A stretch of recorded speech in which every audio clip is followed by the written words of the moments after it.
Bonjour, dans cette vidéo, je vais voir avec toi la fonction exponentielle. Je l'ai déjà présentée dans une vidéo précédente, mais cette fois-ci, je vais te présenter des contextes où ma valeur initiale augmente en suivant un certain pourcentage ou diminue en pourcentage. Donc, c'est vraiment les situations où on va parler d'augmentation de pourcentage ou de diminution de pourcentage. Donc, tu te souviens, dans les exemples précédents, la fonction exponentielle, sa règle se représentait toujours par une valeur initiale fois une certaine base selon le contexte. Le contexte que je t'avais présenté, c'était que j'avais 12 bactéries qui doublaient à toutes les heures. Donc, j'avais 12 fois 2 exposant x en fonction du nombre d'heures. Donc, le x était mon nombre d'heures et le f de x était le nombre de bactéries. Donc, toute fonction exponentielle, tu vas toujours avoir une valeur initiale. Et pour déterminer la règle, j'ai besoin de connaître le facteur multiplicatif. Parfois, dans certaines situations, le facteur multiplicatif n'est pas donné directement.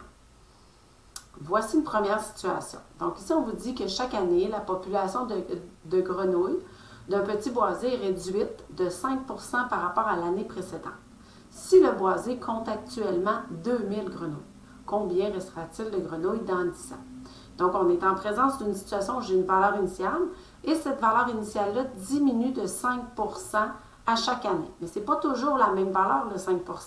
Parce que c'est bien mentionné ici, c'est 5% par rapport à l'année précédente.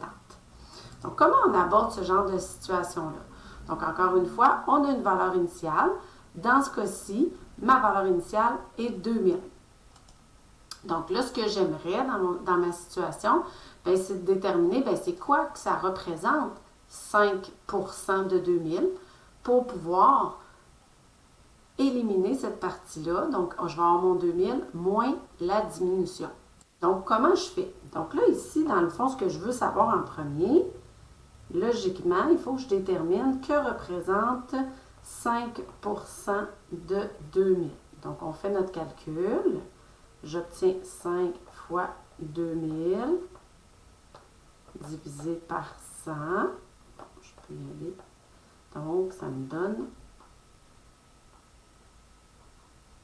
100 grenouilles de moins.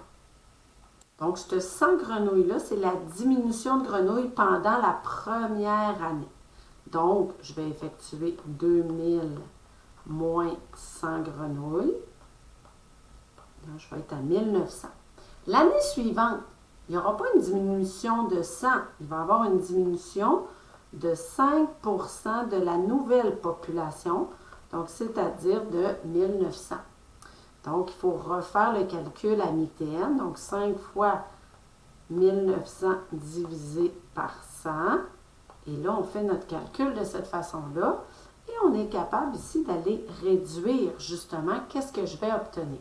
Donc, je pourrais continuer ce processus-là étape par étape. Donc, d'aller recalculer à chaque fois le 5% du nouveau montant pour pouvoir aller chercher la nouvelle population de grenouilles dans le petit boisé. Par contre, ce qu'on aimerait faire ici, c'est plutôt trouver une règle qui nous permettrait d'aller chercher directement. Par exemple, ici, la question, c'est de savoir dans 10 ans combien il va rester de grenouilles dans le boisé. Donc, pour pouvoir déterminer ça, on sait que c'est un modèle exponentiel. Donc, la valeur initiale, on la connaît dans ce cas-ci, c'est 2000. Et là, par contre, ce que je ne connais pas, c'est mon facteur multiplicatif.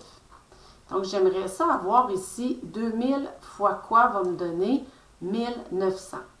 Si on réfléchit à notre 1900, c'est quoi le 1900? C'était ma population initiale, moins 100. Mais en fait, c'était quoi le moins 100? Ma population initiale représente 100% des grenouilles. Le 100 représente en fait la diminution de 5%. Donc, après un an, en fait, qu'est-ce que j'obtiens?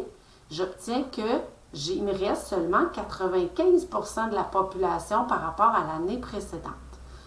Donc ici, cette valeur m'être utile pour aller chercher justement mon facteur multiplicatif. Donc, ce qu'on cherche là, c'est vraiment d'aller chercher 2000 fois quoi va me donner 1900. Donc là, dans notre situation ici, on pourrait faire l'inverse. 1900 divisé par 2000 ça me donne 0,95. Donc, ce n'est pas étranger à mon 95 %. Voyons voir ici, entre 1900 et 1805, est-ce que je vais obtenir la même chose? Donc, 1805 divisé par 1900, j'obtiens la même chose. Donc, j'ai le même facteur multiplicatif. Ça veut dire qu'ici, au lieu de faire tout le calcul que j'ai fait tantôt, si je prends 2000 et je le multiplie par 0,95, je vais obtenir directement 1900. Même chose, 1900 fois 0,95, j'obtiens 1800. C'est logique parce qu'en fait, ce que je veux d'année en année, c'est ma population, donc 100% de ma population, moins le 5%. Donc, l'année suivante, il me reste 95% de ma population. Ce qui veut dire que je pourrais écrire ma règle comme étant ma valeur initiale, 2000, fois 0,95, exposant x selon le nombre d'années. Puis le 0,95, comment je l'ai trouvé? Bien ici, je l'ai trouvé en faisant l'opération inverse, mais j'aurais pu le trouver avec les données initiales, c'est-à-dire, je veux 100% de ma valeur initiale, moins une diminution de 5%, divisé par 100, ça me donne ma base. Et l'avantage de faire ça, bien, ça me permet d'être efficace. Par exemple, si je veux calculer après 10 ans quelle va être la population de grenouilles, bien, ce sera 2000 fois 0,95 exposant 10. Et là, j'obtiens la population de grenouilles dans 10 ans. Donc, j'utilise le même modèle. Donc là, ici, là, dans le fond, ce que je suis en train de te dire, c'est toutes les situations qui se modélisent par une fonction exponentielle. Je vais avoir une valeur initiale fois une base qui va être mon facteur multiplicatif. Donc, on va essayer d'aller voir un dernier exemple pour essayer de vraiment clarifier comment on va faire pour déterminer la règle. Donc ici, je te dis que Jean-Michel, il vient de se procurer une toile de peinture très recherchée. Présentement, la valeur de cette toile est estimée à 10 500 $. On prévoit que cette valeur de cette toile augmentera de 10 % chaque année. Donc ici, on est en présence d'une augmentation de 10 % par année. À combien on pourrait espérer vendre cette toile-là dans 5 ans? Donc, on va essayer de trouver un modèle mathématique. C'est sûr qu'on peut encore passer par la table de valeur et calculer toujours 10 % du montant de la toile et l'ajouter. Par contre, moi, ce que je voudrais, c'est trouver un facteur multiplicatif.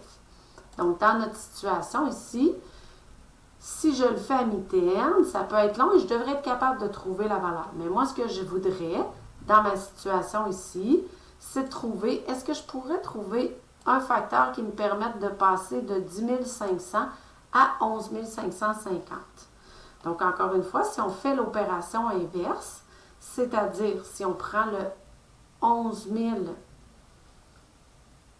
550 puis qu'on divise par 10 500, on obtient 1,10. Pourquoi 1,10? Bien, il doit avoir un lien avec le 10 %. Donc, en effet, le 11 550, ça représente quoi? C'est la valeur initiale plus l'augmentation de 10 %. Donc, en fait, ça représente 110 % de ma valeur. Donc, est-ce qu'on aurait pu le trouver directement? Sûrement. Donc, ici, ma valeur initiale fois ma base. Dans le cas où on va avoir une augmentation ou une diminution en pourcentage, là, pour faire simple, je ne veux pas vous compliquer la vie, mais la règle va toujours être la même chose. Ça va toujours être ma valeur initiale, dans ce cas-ci, la valeur de ma toile, 10 500, puis ma base, c'est mon facteur multiplicatif. Lorsqu'on va être en présence d'un pourcentage qui augmente, je vais toujours prendre 100 plus le pourcentage d'augmentation divisé par 100. Ça va te donner ta base. Si on est en présence d'une diminution en pourcentage, ça va être 100 moins le pourcentage divisé par 100. Puis si on est en présence d'un nombre de bactéries qui double, là, on ne se casse pas la tête, notre base, c'est 2.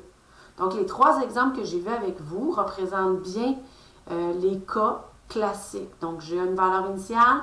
Ici, c'était une diminution de 5 %. Donc, j'ai fait 100 moins 5 divisé par 100. Ça m'a donné une base de 0,95. Dans le deuxième exemple que j'ai vu avec vous, j'avais une valeur initiale qui augmentait de 10 % par année. Donc, 100 plus 10 ça donnait 110 divisé par 100, c'était donc mon facteur multiplicatif. Et dans le cas des bactéries, bien, on le donnait que c'était le double, donc le facteur multiplicatif, c'était 2. Si mon nombre de bactéries triple, ce serait x 3. Donc, gardez en tête qu'on a un modèle. Quand on sait que la fonction va être une fonction exponentielle, toi, pour déterminer la règle, il faut que tu aies ta valeur initiale, il faut que tu trouves ton facteur multiplicatif, qu'on appelle la base, de cette façon-là. Donc, ça résume bien la fonction exponentielle.